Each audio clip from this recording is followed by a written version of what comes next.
Amir of Bangladesh Jamaat-e-Islami, Dr. Shafiqur Rahman, has called upon the party students' wing, Shibir, to prepare for another war, this time against campus violence and extortion.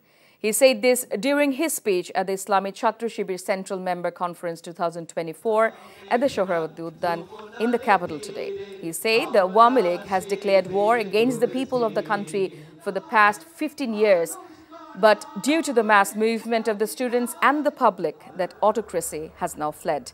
Attending the event, Sarjis Alam said Islami Chhatra Shibir was a significant ally in the 2024 uprising.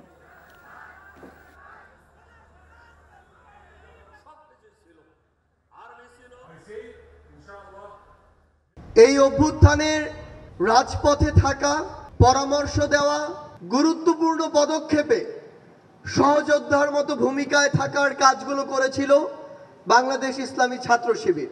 নিজের দেশের মানুষকে হত্যা করে গদি রক্ষার জন্য তারা কখনো রাজনৈতিক দল হতে পারে না, তারা একটি সন্ত্রাসী দল। 2009 সালের 10 জানুয়ারি ক্ষমতায় আসার পর থেকে ধারাবাহিকভাবে যতগুলা হত্যাকাণ্ড সংগঠিত করেছেন তার সবগুলার বিচার এই বাংলার মানুষ চায়।